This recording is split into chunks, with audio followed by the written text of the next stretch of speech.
बिस्मिल्लाहिर्रहमानिर्रहीम। तो इस वीडियो सेशन में हम कोई लैब परफॉर्म नहीं करेंगे, बल्कि इस वीडियो सेशन में मैं आपको जितनी भी लैब्स अभी तक करवा चुका हूँ उसके लैब टास्क असाइन करूँगा। जो कोविड-19 से पहले हमारी जो यूनिवर्सिटी में हमने लैब्स की थी वो ऑलमोस्ट 6 लैब्स थी जो हमने यूनिवर्सिटी में परफॉर्म की थी, और उसके बाद जो है अभी हमने ऑनलाइन 4 या 5 लैब्स जो हैं वो परफॉर्म किए हैं। तो इस तरह हमारी ऑलमोस्ट 1 या 2 लैब्स रह गई हैं जो कि मैं इसी वीक में या नेक्स्ट वीक में अपलोड कर दूंगा। तो आपकी जितनी भी लैब्स हैं वो कंप्लीट हो जाएंगी, आपका कोर्स सारा कंप्लीट हो जाएगा। तो अब आपको बेसिकली जो टास्क हैं लैब्स के वो असाइन करने हैं, और वो असाइन करके आपने मुझे वो सारे के सारे टास्क आपने मुझे सबमिट करवाने हैं। तो सबमिशन प्रोसीजर बेसिकली इस तरह है कि मैं जो है GCR जो है हमारा गूगल क्लासरूम है, वहाँ पे जो है ये टॉपिक क्रिएट कर दूंगा टास्क के नाम से, और वहाँ पे आप मुझे जो है वो रिपोर्ट सबमिट करेंगे लैब टास्क की, और वहीं पे मैं आपको चेक करके उसके मार्क्स लगा के आपको रिटर्न कर दूंगा। जो टास्क होंगे उसकी डेडलाइन होगी ऑब्वियसली, मे बी उसकी जो मैं रखूँ उसके डेडलाइन वो 1 या 2 हफ्ते रख सकते हैं, ठीक है। तो उसके बाद ये पार्ट ए है, बेसिकली टास्क का पार्ट ए है, क्योंकि अभी हम आपने 4 या 5 लैब्स किए हैं, और इस तरह अभी मैं 1 या 2 और लैब्स भी अपलोड करूँगा। तो बेसिकली ये 6 लैब्स हो जाएंगी। तो सारी की सारी जो लैब्स हैं उनके मैं टास्क इकट्ठे आपको नहीं दूंगा। तो उसके लिए इसलिए मैंने ये किया है कि आपको पार्ट्स में डिवाइड कर दिया। तो ये बेसिकली टास्क का पार्ट ए है, इसमें मैं आपको 3 लैब्स दूंगा, और उन 3 लैब्स के आपने मुझे टास्क सबमिट करवाने हैं। और इसी वीक में मैं टास्क 2 जो है बेसिकली टास्क बी, वो मैं अपलोड कर दूंगा उसकी वीडियो। तो उसकी भी एक डेडलाइन होगी और इसकी भी डेडलाइन होगी, ठीक है।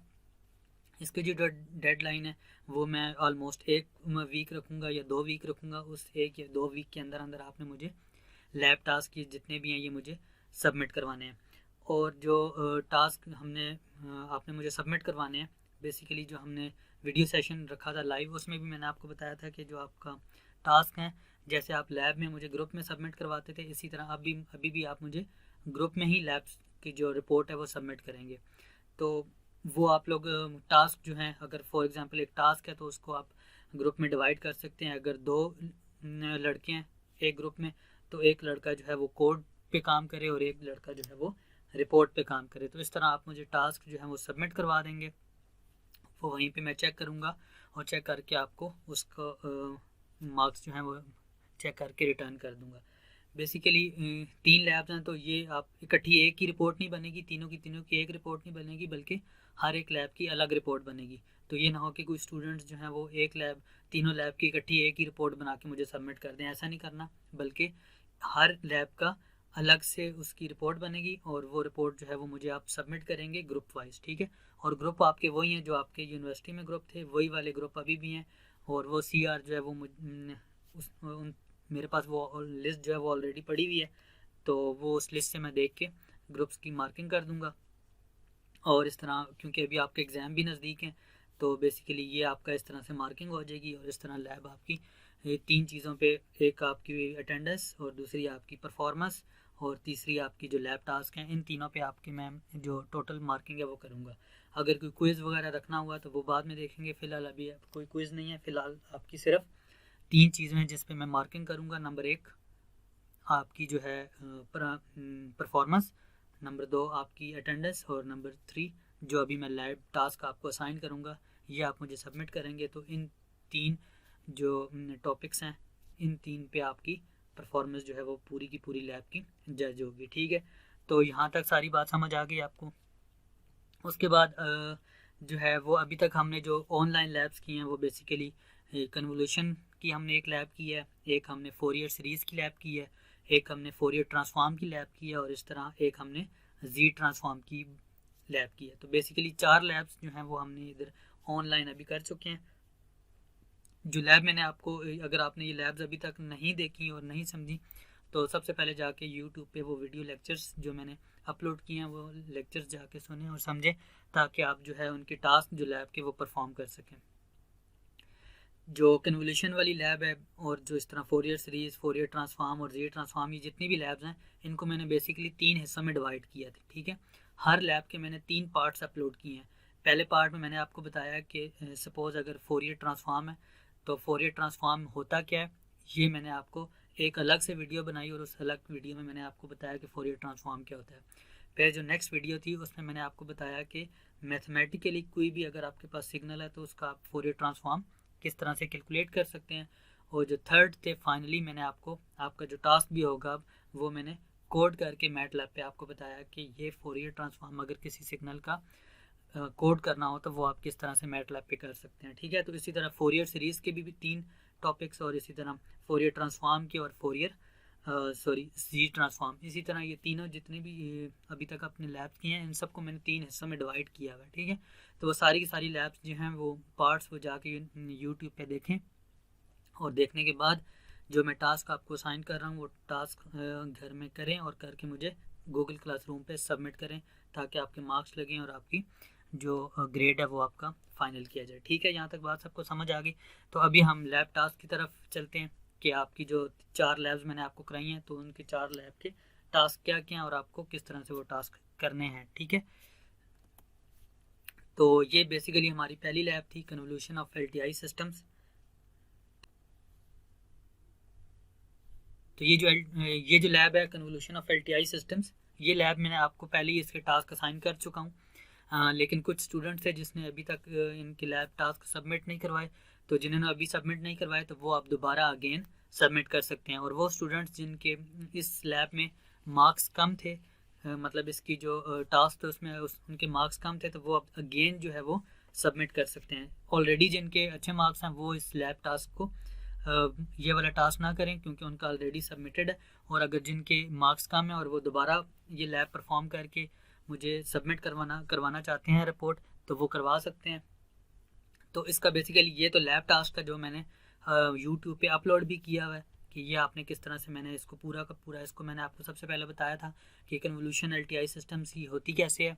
फिर मैंने आपको नेक्स्ट में बताया कि मैथमेटिकली किस तरह कैलकुलेट होती है। और फिर थर्ड स्टेप में मैंने ये जो 2 सिग्नल थे एक्स ऑफ एन और एच ऑफ एन, इन दोनों सिग्नल को मैंने कन्वॉल्व किया और कन्वॉल्व करके आपको मैंने कोड किया और मैटलैब पे, और ये मैंने आपको सारा का सारा सिखाया। ठीक है, तो ये तो बेसिकली लैब टास्क था जो मैंने आपको करके दिखाया ताकि आप जो दूसरे टास्क हैं, होम टास्क हैं, वो आप कर सकें। ठीक है, तो ये एग्जैक्टली जो अभी मैं आपको टास्क दूंगा वो भी इस तरह के होंगे जिस तरह के अभी एक्स ऑफ एन सिग्नल है, एच ऑफ एन सिग्नल है, और ये इसका टाइम जो है लेंथ है -10 से 10, और यू ऑफ एन इसमें जो है वो यूनिट स्टेप फंक्शन है।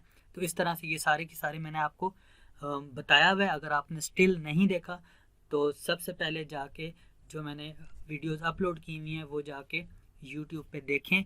देखने के बाद देखें कि ये किस तरह से मैंने सॉल्व किया, वो मैंने पूरा का पूरा एक्सप्लेन किया हुआ है, वो सारी एक्सप्लेनेशन जाके देखें। और देखने के बाद जो अब टास्क मैं आपको देने जा रहा हूँ वो टास्क परफॉर्म करें और उसकी रिपोर्ट बनाएं और रिपोर्ट बना के मुझे गूगल क्लासरूम पे सबमिट करें। ठीक है, तो ये कोई इतनी बड़ी रॉकेट साइंस नहीं है, सिंपल आसान सा काम है। सिंपल आपने वीडियो देखनी है, उसमें मैंने जो कुछ समझाया है वो समझना है उस लैब के बारे में, और फिर उसके बाद जो आपको टास्क दिया गया वो टास्क आपने मैटलैब पे इम्प्लीमेंट करना है, उसकी स्क्रीनशॉट्स लेनी है और स्क्रीनशॉट्स लेने के बाद उसकी रिपोर्ट बनानी है और रिपोर्ट बना के मुझे गूगल क्लासरूम पे सबमिट करवानी है। वहाँ पे मैं उसको मार्क करूँगा और वहीं पे मार्क करके आपको रिटर्न कर दूँगा। ठीक है, तो ये तो लैब टास्क था जो मैंने आपको वीडियो में भी करके दिखाया था। तो आपका अभी टास्क क्या है? आपका टास्क ये है कि फॉर एग्जांपल ये आप देखें टास्क 1 है आपका कि एक्स ऑफ टी है, हमारे पास ये एक सिग्नल है एक्सपोनेंशियल और उसकी पावर 0.2 टी और मल्टीप्लाई हो रहा है यू ऑफ टी से। ठीक है, और इसी तरह से ये एक और सिग्नल है H of T U of T -2। तो ये दोनों सिग्नल्स को आपने कन्वॉल्व करना है और कन्वॉल्व करके आउटपुट सिग्नल मतलब वाई ऑफ टी आपने फाइंड करना है। तो जो टाइम लेंथ है वो भी दी गई है आपको, वो -10 से 10 तक है। इसके बीच में इंक्रीमेंट आप कुछ भी रख सकते हैं, 0.01 इंक्रीमेंट रखें, 0.1 इंक्रीमेंट रखें, वो आप तक है। ठीक है, तो ये बेसिकली आपने परफॉर्म करना है, दोनों सिग्नल को कन्वॉल्व करना है।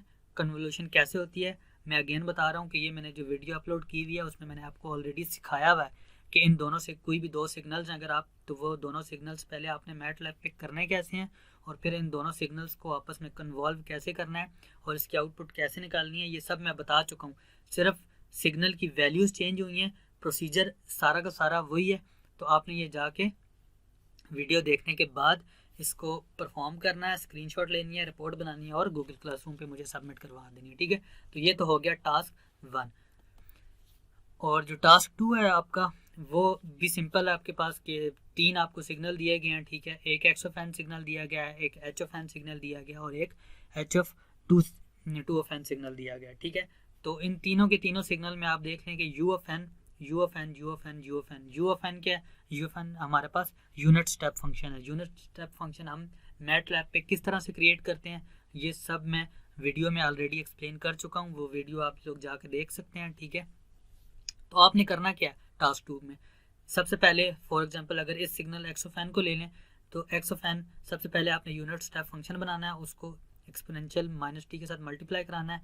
टी आपके पास टाइम लेंथ है, वो टाइम लेंथ आपने क्रिएट करनी है। ये जब सिग्नल आपके पास कंस्ट्रक्ट हो जाएगा तो उसके बाद आपने इस सिग्नल की प्रॉपर्टीज़ जो हैं वो verify properties of convolution integral, तो वो जो प्रॉपर्टीज़ हैं कन्वोल्यूशन की वो आपने वेरीफाई करनी है। ठीक है, तो इसकी भी तो अगर आप लोग इसमें से दो जो सिग्नल्स हैं सपोज एक्स ऑफ एन और एच ऑफ एन, तो अगर किसी दो सिग्नल की भी जो प्रॉपर्टीज़ हैं वो वेरीफाई करके मुझे रिपोर्ट में सबमिट करवा देते हैं तो तब भी फुल मार्क्स होंगे। ठीक है, तो इन 3 सिग्नल में से मैं आपको चॉइस दे रहा हूँ कि आप कोई से 2 सिग्नल जो हैं उनकी जो प्रॉपर्टीज़ हैं वो वेरीफाई करें, उनकी स्क्रीनशॉट लें और लैब रिपोर्ट मुझे सबमिट करवा दें। ठीक है, तो ये तो हो गई आपकी कन्वोल्यूशन ऑफ एलटीआई सिस्टम वाली लैब जो हमने सबसे पहले की थी ऑनलाइन लैब। ठीक है, तो ये आपने मुझे गूगल क्लासरूम पे सबमिट करवानी है। तो नेक्स्ट लैब आपके पास आ जाती है Fourier series representation of periodic signals. ये लैब हम ऑलरेडी परफॉर्म कर चुके हैं। अगेन मैं आपको बता रहा हूँ कि ये लैब जो है अगर आपने स्टिल नहीं देखी है अभी तक यूट्यूब पे, मैंने अपलोड की हुई है, यूट्यूब पे भी अपलोड की हुई है और मैंने गूगल क्लासरूम पे भी अपलोड की हुई है। दोनों में से जहाँ पे भी जाएं और वहाँ जाके इस लैब को देखें कि इस लैब का जो टास्क था मैंने आपको सबसे पहले ये बताया होगा कि Fourier series representation of periodic signals होती क्या है। ठीक है, फोरियर सीरीज क्या होती है। नेक्स्ट स्टेप में मैंने आपको ये बताया कि फोरियर सीरीज को मैथमेटिकली किस तरह से कैलकुलेट करते हैं। ठीक है, और फोर्थ फाइनली स्टेप पे मैंने आपको ये बताया कि फोरियर सीरीज को मैटलैब पे किस तरह से इम्प्लीमेंट करते हैं। तो हर लैब को मैंने 3 पार्ट्स में डिवाइड किया हुआ है आपकी आसानी के लिए, ताकि आपको सही तरह से समझ आ जाए कि बेसिकली हो क्या रहा है। ठीक है, तो वो जो होम टास्क है वो आप लोग पहले जो आपका लैब टास्क था वो मैंने आपको परफॉर्म करके भी दिखाया था। यूट्यूब की जो वीडियो थी उसमें मैंने मैटलैब पे वो सारा इम्प्लीमेंट किया था। और उसके बाद अब ये जो आपने जो करना है ये टास्क 1 और टास्क 2 है।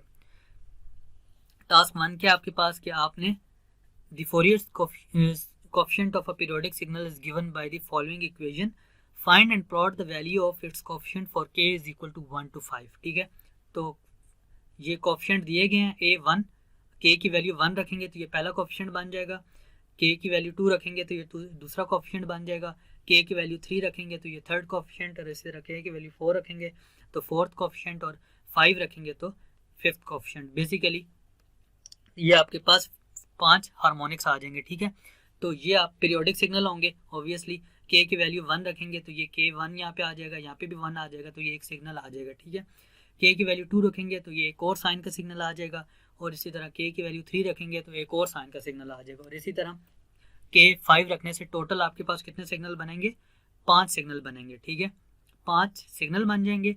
तो अब आपने क्या करना है, उनको find and plot the value of its coefficient for k is equal to 1 to 5। तो हर कोएफिशिएंट की वैल्यू आपने फाइंड आउट करनी है और उसको मैटलैब पे प्लॉट करना है। Very simple. तो ये हो गया आपका टास्क 1। ठीक हो गई बात यहाँ तक।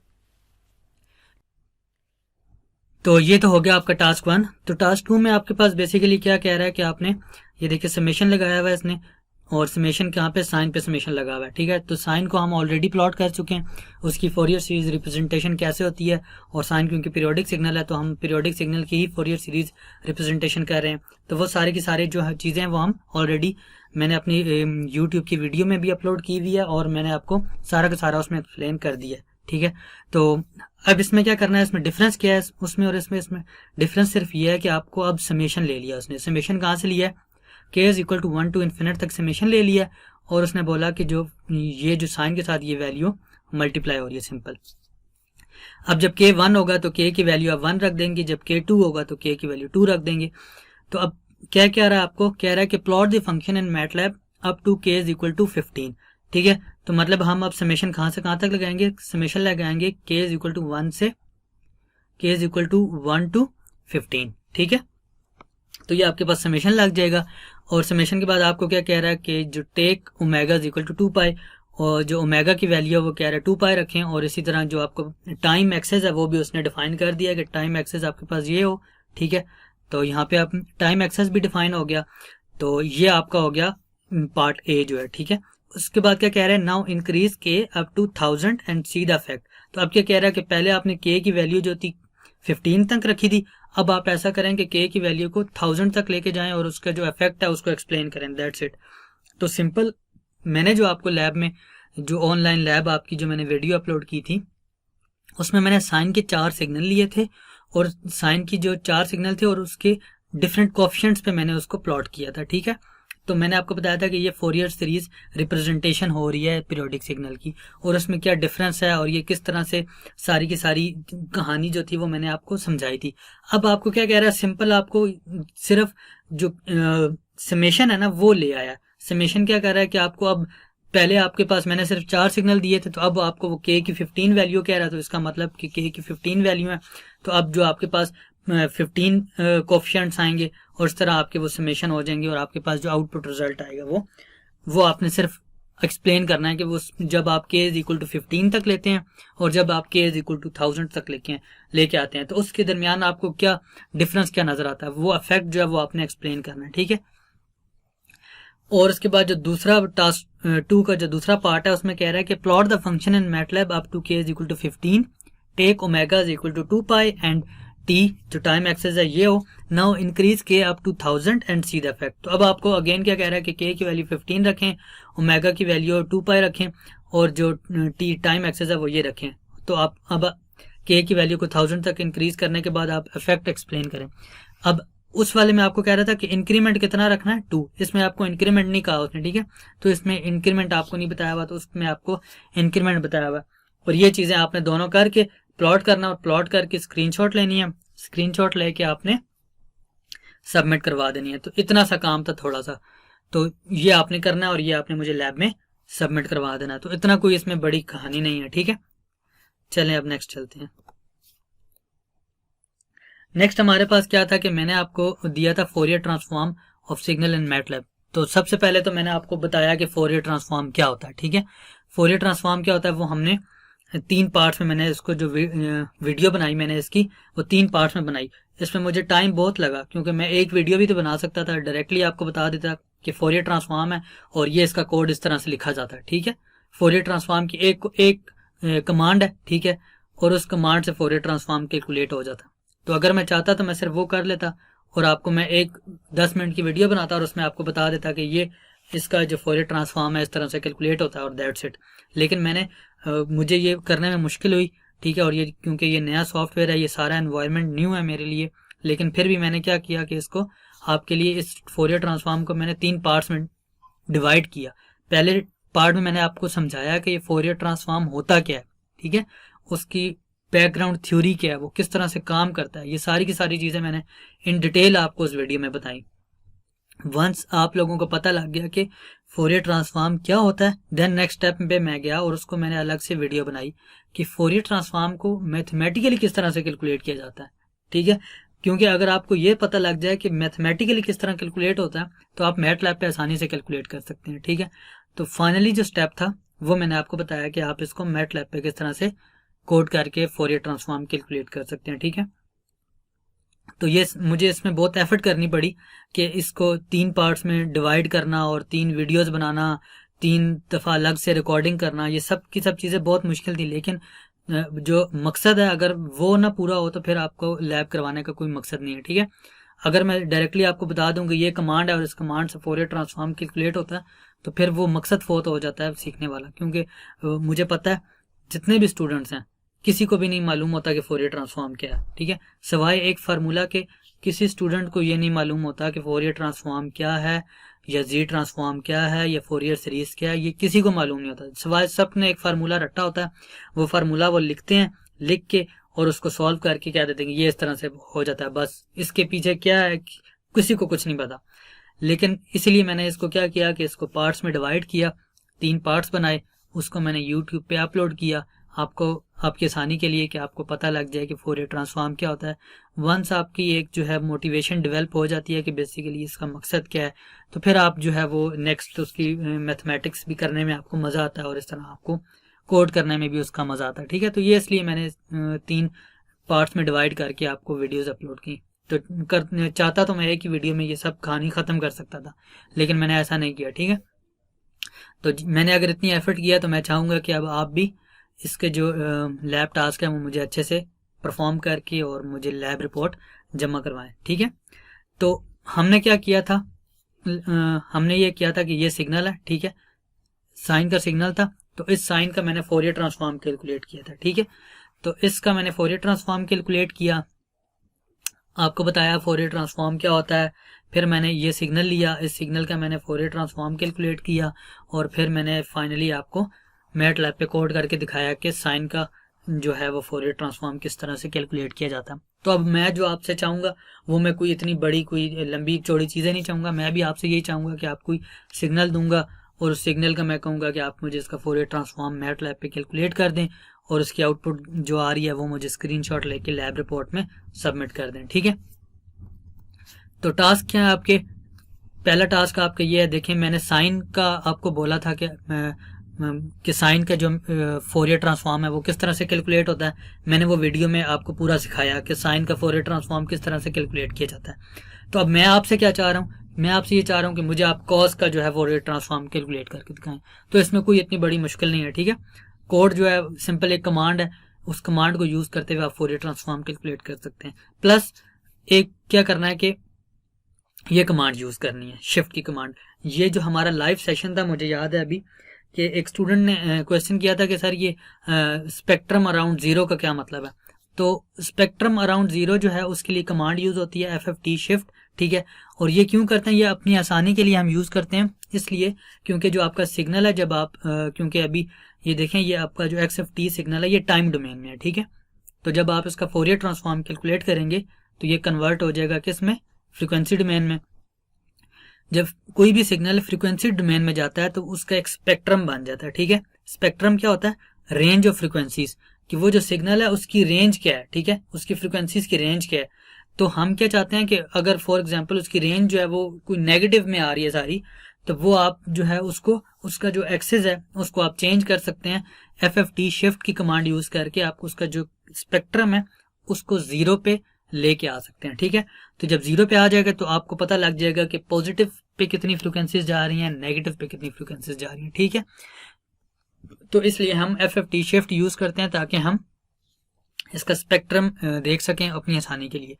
तो मैंने जो आपको कराया था वो साइन का सिग्नल जो था उसका फोरियर ट्रांसफॉर्म कैलकुलेट करना सिखाया था। अब मैं आपसे क्या चाह रहा हूँ, मैं चाह रहा हूँ कि मुझे आप कॉस का फोरियर ट्रांसफॉर्म कैलकुलेट करके दिखाएं और सिंपल आप उसका जो स्पेक्ट्रम है उसको जीरो पे लेके आए, ये कमांड FFT शिफ्ट यूज करते हुए। थर्ड स्टेप पे मैं क्या कह रहा हूँ कि आपका जो टाइम है जो एक -5/t के लिए लें, एक t/50 के लिए लें और एक 5 × t के लिए लें, और t की वैल्यू भी मैंने आपको दी हुई है कि वो क्या है 1/2000। ठीक है, तो आपने ये आपके पास बेसिकली कितने सिग्नल बनेंगे, 3 सिग्नल बनेंगे। ठीक है, एक x(t) होगा जिसमें t की वैल्यू जो होगी -5t होगी और ये जो t है वो t 1/2000 होगा। एक सिग्नल बनेगा यही वाला, लेकिन उसमें t की वैल्यू होगी t/50 और जो t/50 होगा उसमें t की वैल्यू होगी 1/2000। इसी तरह तीसरा जो सिग्नल होगा वो होगा x(t) और उसमें जो t की वैल्यू होगी वो 5 × t होगी, जो t है मेरे पास वो 1/2000 है। तो बहुत सिंपल है, सबसे पहले आपने x(t) लेना है। ठीक है, ये वाला सिग्नल आ जाएगा आपके पास, उसमें आपने t की वैल्यू एक दफ़ा ये रखनी है, एक दफ़ा ये रखनी है और एक दफ़ा ये रखनी है और t आपके पास ये होगा। तो 3 सिग्नल आपके पास आ जाएंगे, उन तीनों सिग्नल का आपने फोरियर ट्रांसफॉर्म कैलकुलेट करना है। फोरियर ट्रांसफॉर्म कैसे कैलकुलेट करते हैं, सिंपल आप जो है FFT की कमांड यूज करते हैं और आपका जो भी सिग्नल होता है वो आपको उसका फोरियर ट्रांसफॉर्म कैलकुलेट करके दे देता है। ठीक है, यहाँ तक बात क्लियर होगी। तो ये 3 सिग्नल होंगे, इन तीनों सिग्नल का आपने फोरियर ट्रांसफॉर्म कैलकुलेट करना है और इनका जो स्पेक्ट्रम है वो FFT शिफ्ट के थ्रू आपने 0 पे लेके आना और उससे के आपने कैलकुलेट करके मुझे दिखाना है। यहाँ तक तो हो गया टास्क 1। टास्क 2 क्या है? टास्क 2 इससे मिलता जुलता, कोई इतनी बड़ी बात नहीं है, सिर्फ सिग्नल चेंज हुआ है। Find the Fourier transform of a rectangular pulse. ठीक है, पहले जो था हमारा सिग्नल वो साइन था, उसका मैं कह रहा था कि आप साइन का जो है वो मुझे फोरियर ट्रांसफॉर्म कैलकुलेट करके दें। तो अब मैंने सिंपल ये चेंज कर दिया कि मैं अब कह रहा हूँ कि अब आप मुझे रेक्टेंगुलर पल्स का जो है वो फोरियर ट्रांसफॉर्म कैलकुलेट करके दें। तो उसकी विड्थ कितनी होनी चाहिए? 0.025, और फिर उसके बाद एक और सिग्नल हो, ट्राइंगुलर पल्स हो, और उसकी जो विड्थ हो वो 0.12 हो। ठीक है, 2 सिग्नल आपने क्रिएट करने हैं, एक रेक्टेंगुलर पल्स और एक ट्राइंगुलर पल्स। बहुत आसान है, और दोनों की विड्थ भी बता दी गई है। और टी की वैल्यू जो है वो उसने ऑलरेडी दी हुई है कि टी आपने कहाँ से कहाँ तक रखना है, -0.2 से लेकर 0.2 विद एन इंक्रीमेंट ऑफ 0.001। ठीक है, और अगेन आपने क्या करना है, FFT शिफ्ट की कमांड यूज करनी है ताकि आपका जो स्पेक्ट्रम है वो अराउंड 0 आपको शो। तो अगर आप ये अक्सर ऐसा होता है कि ये जो फ्रिक्वेंसी है वो आपकी जो रेंज है 0 से वो निकल जाती है, मतलब कि कहीं दूर पड़ी होती है एक्सेस में, तो वो क्या होता है कि आपको मैटलैब पे शो नहीं होती। तो अगर आप ये कमांड यूज करेंगे तो वो 0 के अराउंड आपका जो स्पेक्ट्रम है फ्रिक्वेंसी का वो आपको दिखा देगा। ठीक होगी बात यहाँ तक। उसके बाद कह रहा है कि by increasing the width of pulses what will be effect on spectrum. तो ये बहुत इंपॉर्टेंट स्टेप है कि अब कह रहा है कि अब आप विड्थ चेंज करें। ठीक है, पहले विड्थ थी 0.025, अब विड्थ चेंज कर दें, 0.030 रख लें। ठीक है, इस तरह से 4-5 वैल्यूज लें विड्थ की, उसको चेंज करें। और कह रहा है कि आप बताएं कि अब उसको चेंज करने से आपका जो फ्रीक्वेंसी का स्पेक्ट्रम बन रहा है, ठीक है, उस पर क्या इफेक्ट पड़ रहा है। तो वो आपने चारों जितने भी आपने इसकी इंक्रीज किए हैं, सपोज चेंज करके आपने देखी हैं विड्थ, अगर 3 वैल्यूज ली हैं तो 3 फ्रीक्वेंसी स्पेक्ट्रम जो है उनके स्क्रीनशॉट्स लें, उनको अपनी लैब रिपोर्ट में लगाएं और बताएं कि ये आपने किस तरह से अचीव किया है, और इसको गूगल क्लासरूम पे मुझे सबमिट कर दें। तो इस तरह से आपने ये सारे के सारे टास्क मुझे सबमिट करवाने हैं। ठीक है, तो बाकी जो इसके बाद हमने एक जी ट्रांसफॉर्म की लैब की थी, और उसके बाद अभी मैं एक और लैब आपको अपलोड करूंगा, वो वाली लैब। तो उनकी जो टास्क हैं वो आप मैं बाद में नेक्स्ट वीडियो में अपलोड करूंगा पार्ट बी के नाम से। तो इस तरह से आपने सारे के सारे मुझे टास्क सबमिट करवाने हैं। जहां तक बात है डेडलाइन की, तो डेडलाइन में आपका जो गूगल क्लासरूम है वहीं पे जाके मैं डेडलाइन एक जो है वो गूगल क्लासरूम पे क्रिएट कर दूंगा। ये मैं वीडियो अपलोड करूंगा। सबसे पहले वीडियो अपलोड करने के बाद मैं क्या करूंगा कि मैं वहां पे डेडलाइन क्रिएट कर दूंगा। ठीक है, कि सपोज 2 वीक्स हैं, इन 2 वीक्स के अंदर अंदर आपने ये 3 लैब्स मुझे सबमिट करवानी है। तो इन 3 लैब्स आप मुझे सबमिट करवाएंगे। इन केस अगर कोई स्टूडेंट इन 3 वीक्स के अंदर सबमिट नहीं करवाता तो उसके बीच में ही मैं पार्ट बी भी अपलोड कर दूंगा, तो आपके पास जो बर्डन है वो डबल हो जाएगा। तो मेक श्योर कि आप जो है वो टाइम से पहले पहले ये टास्क पूरे कर लें, ताकि आप जो पार्ट बी में अपलोड करूंगा नेक्स्ट टाइम, उसके लिए आपको टाइम मिल सके, आप टास्क जो है वो कंप्लीट कर सके। ठीक है, तो ये आपको टास्क हो गए आपके। तो कल या इस तरह से 1 या 2 दिन बाद हम जो है लाइव सेशन भी रखेंगे। होपफुली कल हम लाइव सेशन रखेंगे अपना। तो इन टास्क जो अभी तक मैंने आपको जितने भी बताए हैं, इनसे रिलेटेड आपको जो भी इश्यूज हैं या अगर आपका कोई क्वेश्चन है इनको टास्क से रिलेटेड, ठीक है, तो वो आप मुझे कल अपने लाइव सेशन जो मैं लूँगा उसमें आप मुझसे वो पूछ सकते हैं। ठीक है, तो ये जो लाइव सेशन है इसकी मैं मीटिंग आईडी और पासवर्ड जो है वो मैं CR को शेयर कर दूंगा। तो वो फिर आप कल लाइव सेशन रखेंगे, उसमें आपके क्वेश्चन एंड आंसर रख लेंगे related to exam, related to lab task, related to attendance, performance, whatever जो भी क्वेश्चन है। ठीक है, तो ये सारी की सारी चीज़ें हम कल जो है वो लैब में कल जो हम अपने लाइव सेशन में डिस्कस कर लेंगे। ठीक है, तो होपफुली सब चीज़ें आपको समझ आ गई होंगी। तो मेक श्योर करें कि ये सब चीज़ें आप लैब टास्क जो मुझे जल्द जमा करवाएं। ठीक है, ताकि आपकी ग्रेडिंग हो सके और आपकी जो अच्छे मार्क्स आ सकें।